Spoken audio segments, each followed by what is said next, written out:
Everyone, it's Elaine Hamilton.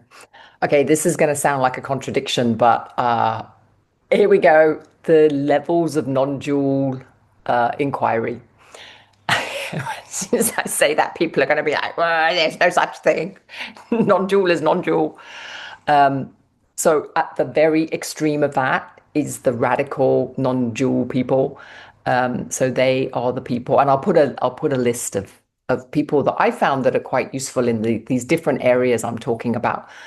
At the complete extreme, you will have the what is generally termed, this is all just language and categorization because our minds love to put people in boxes, okay? But the radical non-dual guys will basically be the ones that sit there and almost every single question you have, every single thought you have is not really a thing because they're all just thoughts. So none of them are ultimately true. So when you go into the radical non-dual, the only message they will give you is there is only this. There is only this. So any thought that you have about the future, the past, what you should do to be more spiritual, how you can improve yourself, how you can be more awake, all of these things, they will basically have the same message, which is that it is what it is. It is what it is. It is this very moment, and that is all there is. There's only this moment. Now, personally, I find that very helpful at a certain part of your journey, but not particularly helpful when you're still at the beginning or when you haven't really had any particular depth of understanding yet. Because what tends to happen when you hear that message is the ego will go, oh, brilliant, I don't have to do anything. Or the ego will go, well, what am I supposed to do with that? So the ego is all about doing. And even when I say ego, I want to be careful around that because we often talk about ego like an entity, but it's really not an entity. It's more just a collection of thoughts and a scaffolding of beliefs. But there is some truth, or certainly for me, there was a deep truth in that I did need my ego to be motivated enough to break itself down. So it was almost like I wanted to feel more peaceful. I wanted to feel more whole. I wanted to feel better in myself. And so that part of me, that belief system that there was a better, that there was a future self that could feel better, was actually a very important belief system for me. Because what it did was it made me seek out teachers and tools and techniques that allowed me to start breaking down a lot of my thought patterns. So before I even had my first kind of shift, I was already very loose with my belief systems because I was following teachers like Byron Katie. I was doing kind of CBT style techniques. I was doing a lot of psychology, counseling, all that kind of thing, which is frankly very useful when, like me, you have a very tight little thing, very highly strung, just like, ah, because there's no way that that structure is going to hear the message, there's only this, and accept it.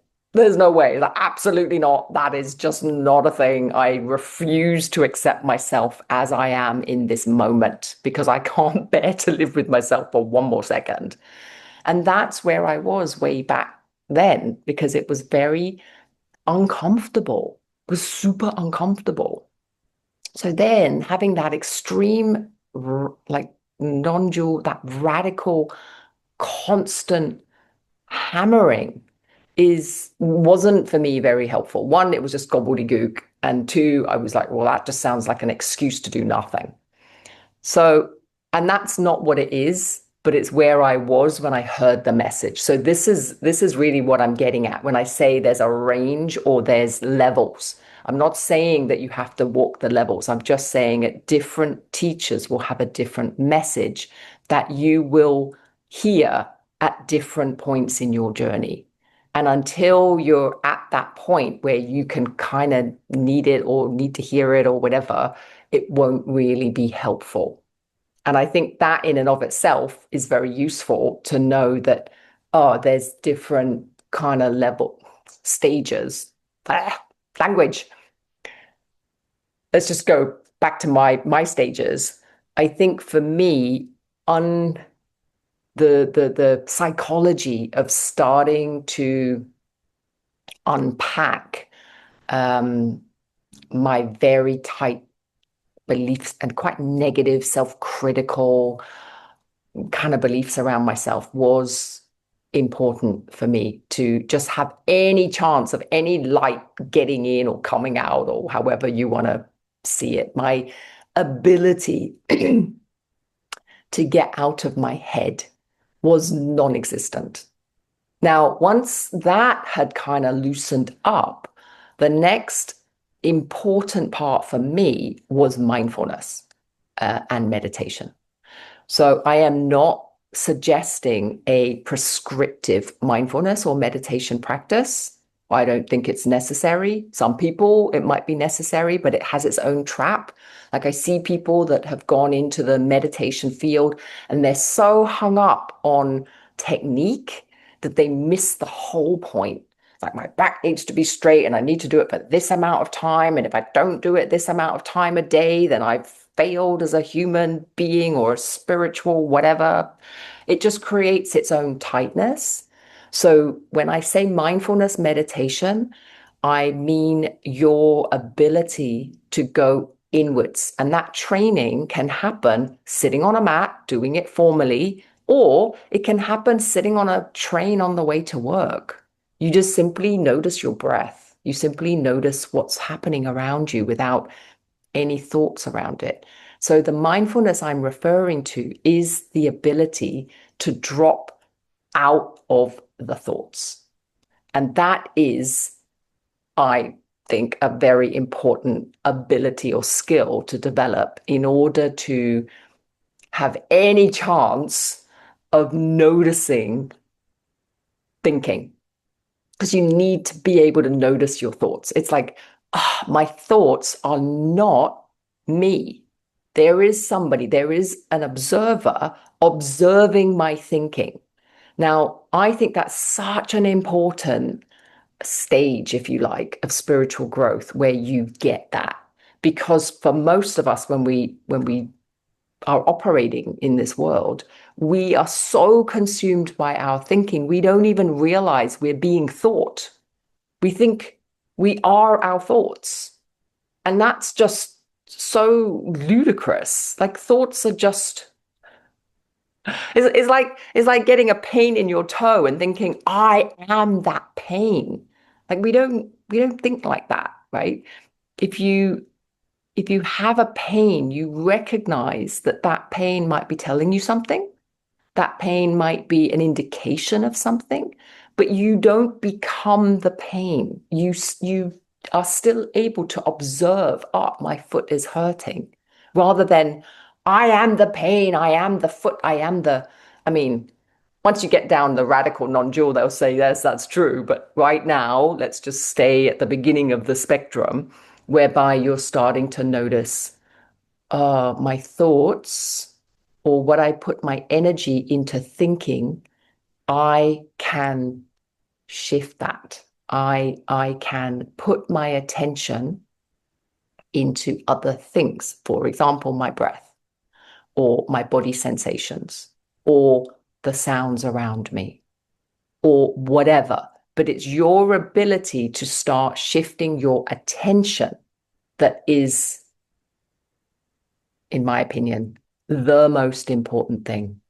And it's what Rupert Spira says, what is your stance? What is your stance? Like, what are you paying attention to? Where are you shining the light of your awareness? Where is your awareness focused on?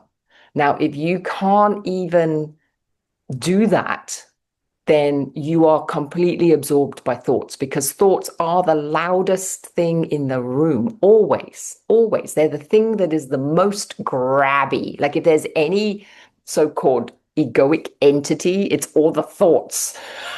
They're so demanding, right? Listen to me, listen to me, no, listen to me. So your ability to stand back from thoughts and bring your attention into whatever it is, it doesn't have to be the breath. The breath is just super easy because it's always breathing. There's always the breath. But if you want to put it out into the environment, into the sounds, if you want to bring it into the body sensations, if you want to focus on a light, if you want to that chanting, any of this stuff, the mindfulness, the ability to shift your attention is what I'm referring to here. So your ability to start to shift your attention and see that you have the power and the choice to shift your attention. That's, to me, very important. So from the radical non-dual people, they would say, well, it is what it is, rada. But actually, this part of it, I think, is useful. So then once you have that ability to shift your attention, the next step for many people, for me, was the ability to start a deep inquiry. And that deep inquiry could be around a certain question, like who am I? What am I? Who hears this? Who senses this? So this is the invitation really to come really into and investigate the one that observes, the one that is peering out of your eyes, the one that is aware, the one that is awake. Now, that inquiry, again, and this is just my experience, is the key, that when the answer arises, and you can't think the answer just appears. It's very frustrating. I know it's very frustrating because there's just nothing you can do about it. But the way Adyashanti talks about it, which I think is really helpful, is that you can prepare the fertile ground for this to happen. You can't make it happen. You can't force it to happen. You can't will it to happen, but you can be available for it to happen. And so that happening can be cultivated, in a sense, through your willingness to bring your attention into a very simple and profound question of inquiry that is allowed because you have brought your attention effectively into a quiet space where that question has the ability to be answered. So when we are in our minds and we're outwardly focusing the whole time on, I need this, I want this, I need this, I want that, into the future most of the time, right? I need this to feel better, I need that to feel better. Becoming your thoughts, thinking you're so identified with your thoughts, one, you won't really be looking at what's behind all that or what's under all that. You won't be thinking about that. So the answer can very rarely come. I mean, it does come sometimes when people are in such despair. It also comes up, but it's because the despair has also created a very fertile space of complete surrender and letting go. So for a lot of the very popular, I guess, famous non-dual teachers, that is kind of what happened to them, right? People like Byron Katie, Eckhart Tolle, through their deep suffering is where their awakening came from. But then you have people like Rupert, Spira, Adyashanti. Interestingly, the teachers that I'm attracted to are kind of like the ones who followed a similar path. And so just pay attention as well. Like what are the teachers that you feel most resonant with? Because there will be something in there for you through them. But that does not mean you can follow their path. It's not possible to follow anybody's path. You can simply follow their recommendations, not to the letter, but follow their recommendations if it feels resonant to you, and always be understanding that whatever is unfolding in your life is perfect for you. And I think that's something that's so important because it's very easy to start going, oh, and I did this, right? For years, I was like, oh, something's gone wrong because it's taking me so long. And honestly, it's like 10 years later, I'm like, this is really a nice pace. Like I get grabbed to suddenly do deep inner work, but not all the time. The rest of the time, I'm free to entertain myself, to have a fun life, to go here, to go there, to have angst, to have like drama. I love drama. I'm such a drama queen. It's so fun. I'm my own Netflix program. And I'm very cool with that. But it took a long time to see how cool it was. Most of the time, I was in angst about my angst and getting very attached to my angst. And of course, that's the whole thing, right? So anyway, back to the levels. So there is something around working on the mental constructs, loosening that up, doing your psychological work. And then there is something around mindfulness or meditation. And I would say mindfulness, meditation, rather than visualization. Like anything that's visualization, imagine you're meeting your spirit guides, imagine blah, blah, all this stuff is still, that's not inner inquiry. That's not being present with what is happening right now. That is still taking you off in your imagination into thought. So meditation that requires you to think stuff can be relaxing, and it can be very good at NLP, relaxing your nervous system and all that stuff, but that is not non-dual inquiry. Non-dual inquiry is being able to come into this present moment with the breath, with the sensations, with the sounds that are happening right here, right now, what's happening now in this immediacy right here. Then from that space of really being connected with the immediate experience, this is where words start to fail, with the immediate experience of the shit that's experiencing. You figure it out. Then it's the inquiry back. So, but what is witnessing this?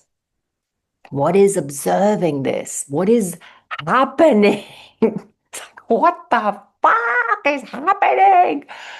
And that is the really juicy point. And that to me is inquiry. And so then when you notice that there's certain belief systems, or there's certain pulling away, or there's certain resistance, or there's certain ideologies that you're following, or anything like that, then you might notice the radical non-dual message of it. There's only this moment, this what's happening, right? The traffic, that's what's happening. Me, the voice out, that's all that's happening and all that has ever happened. Then that message might suddenly land and you're like, oh, that's really true. This is all there is. With all of the other stuff as well. Like it's everything. So it's almost like that lovely netty, not this, not this, not this, not this, as you go out, away from your beliefs. And then the itty as you come back, everything. So there's a coming out that needs to happen, not for everyone, but needed for me. I needed to be able to separate myself, the observer, with everything it was entangled with, everything.